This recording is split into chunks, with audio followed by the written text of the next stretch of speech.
이명박 대통령과 통합민주당 손학규 대표는 오늘 청와대에서 회동을 갖고 국정 현안을 논의했으나 한미 FTA 비준안의 조기 처리를 놓고 의견이 맞서 합의안을 도출하는 데 실패했습니다. 우장균 기자가 보도합니다.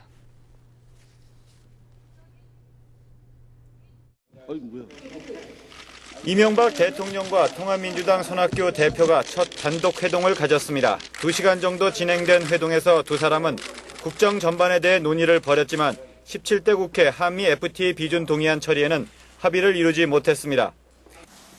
FTA 비준 문제가 17대 국회에서 일어난 일인 만큼 이번 17대 국회의원들의 임기 중에 마무리되는 것이 좋지 않겠느냐고 협조를 거듭 당부하셨습니다. 이 대통령은 한미 쇠고기 추가 협의 내용은 야당과 국민이 우려하는 부분을 상당 부분 해결할 수 있는 사실상의 재협상에 준하는 내용이라고 강조했습니다.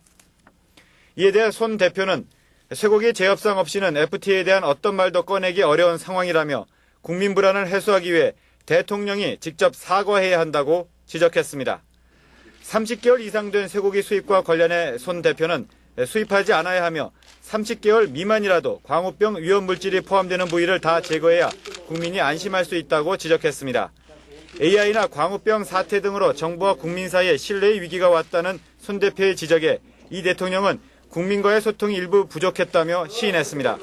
이 대통령은 그러나 국민정서법을 언급하며 지도층이 열정을 갖고 국민을 설득할 필요가 있다고 말했습니다. 특히 이 대통령은 적절한 기회에 쇠고기 문제를 마무리하고 FTA에 대한 국민적 협조를 당부하는 입장을 표명하겠다고 덧붙였습니다. 두 사람의 단독 회동이 서로의 입장차만 확인한 채 끝나 한미 FTA 처리는 18대 국회로 사실상 넘어가게 됐고 쇠고기 협상을 둘러싼 공방도 계속될 것으로 보입니다. YTN 우장균입니다. 이명박 대통령과 민주당 정세균 대표는 청와대에서 오찬 회동을 갖고 경제 살리기와 남북 문제에 초당적으로 협력하기로 합의했습니다. 하지만 종부세 개편안 등 쟁점이었던 구체적 사안에 대해서는 인식차를 좁히지 못했습니다. 김주환 기자가 보도합니다. 배석자 없이 1시간 55분 동안 계속된 회담에서 이 대통령과 정 대표는 7개 항에 합의했습니다. 먼저 세계 금융위기 대처와 경제 살리기에 여야가 초당적으로 협력하기로 했습니다. 또 경색 국면에 빠진 남북관계 발전과 한반도 평화를 위해 여야 구분 없이 함께 노력한다는 데도 의견을 같이 했습니다.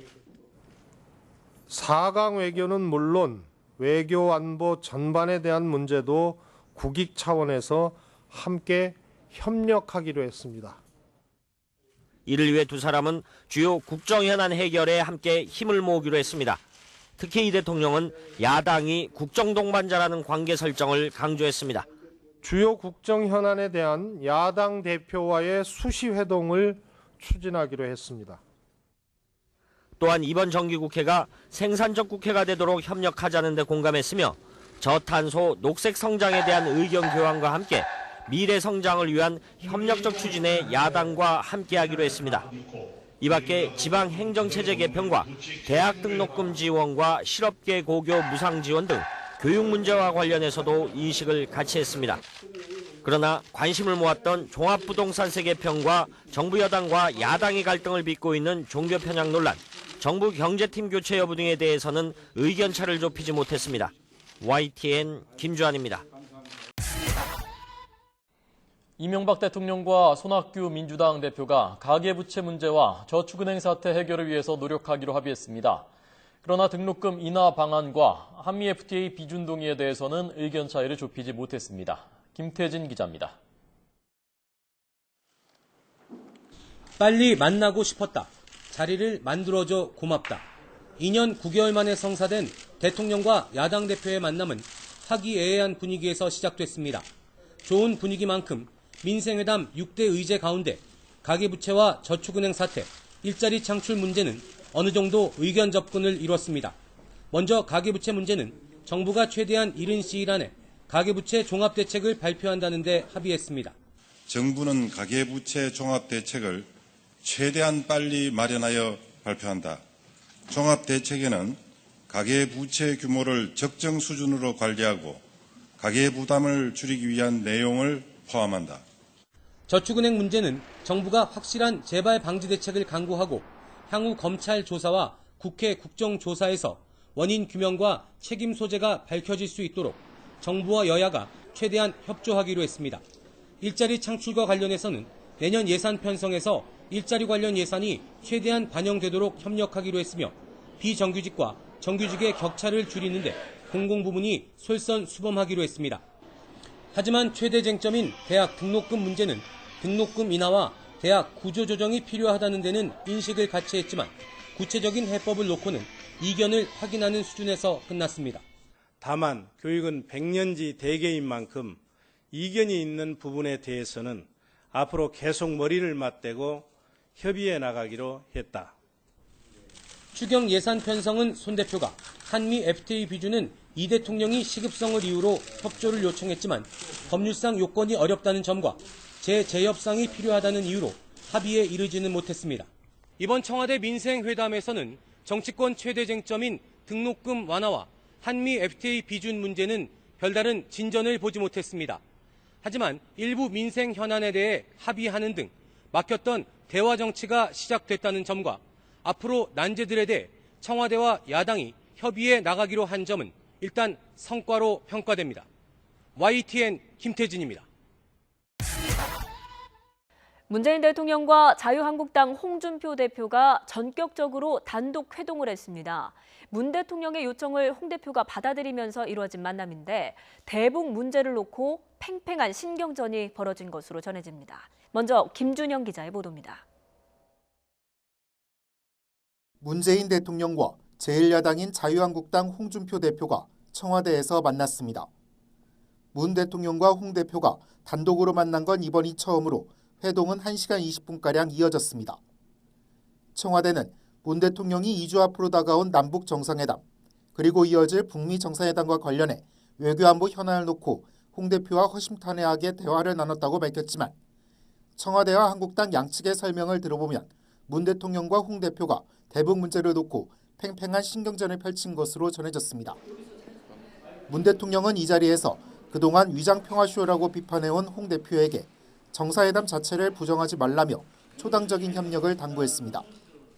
야당의 건전한 조언과 대화는 바람직하지만 정상회담을 부정하는 것은 바람직하지 않다고 말씀하셨고 초당적 협력을 당부했습니다.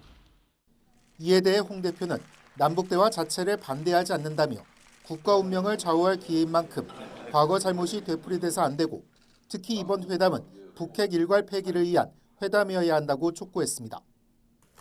6개월에서 1년 사이에 불가역적으로 폐지할 수 있게 해달라. 단계적 폐기로는 동의할 수 없다. 홍 대표는 만약 정상회담이 실패할 경우 어떤 파국이 올 건지 생각해보면 참으로 위험한 도박을 하고 있다며 우려를 나타냈다고 밝혔습니다. YTN 김준영입니다. 민생 경제 위기에 여야가 대치하는 현안이 산적한 가운데 이번 영수회담으로 협치의 물꼬를 트게 될지 관심이 모아지고 있습니다. 과거 대통령과 야당 수장의 만남, 영수회담들을 정리해봤습니다. 조성호 기자의 보도입니다. 민주당 이재명 대표는 지난 2022년 8월 당 대표로 선출되자마자 윤석열 대통령에게 이른바 영수회담을 제안했습니다. 국민의 삶이 단 한 발짝이라도 전진할 수만 있다면 제가 먼저 나서 정부 여당에 적극 협력할 것입니다. 영수회담을 요청해 머리를 맞대고 해법을 만들겠습니다.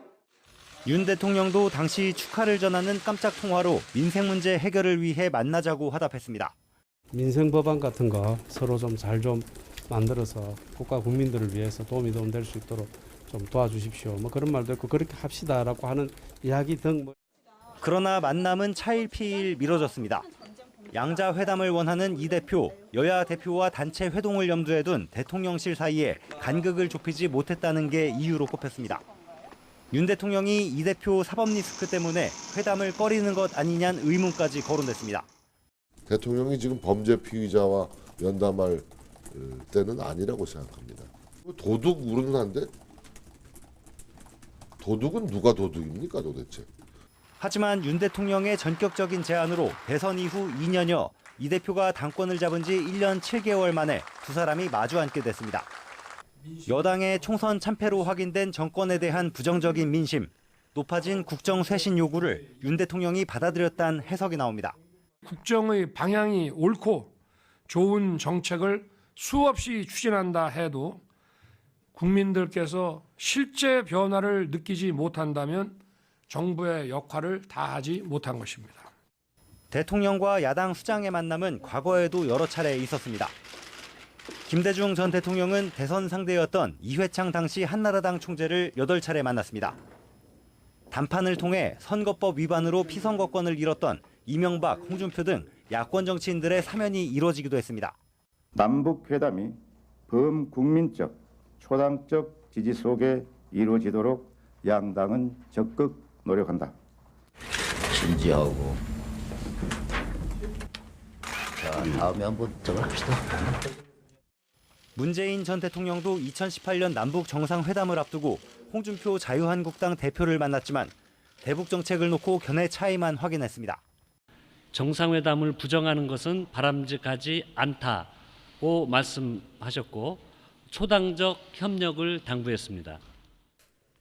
불가역적으로 폐지할 수 있게 해달라. 단계적 폐기로는 동의할 수 없다. 물론 윤 대통령과 이 대표 사이에도 의과대학 정원 확대를 비롯한 의료개혁과 최상병 특검법, 재정정책 등을 놓고 이견이 적지 않습니다. 민생회복지원금을 포함해서 민생회복 긴급조치를 제안드립니다. 국민들 다수의 필요한 정책을 하는 것을 누가 포퓰리즘이라고 합니까? 윤석열 대통령 취임 이후 처음 이뤄지는 이재명 대표와 회담이 22대 국회에서도 이어질 여소야대 강경 대치 국면의 실타래를 푸는 협치의 계기가 될지 주목됩니다. YTN 조성호입니다.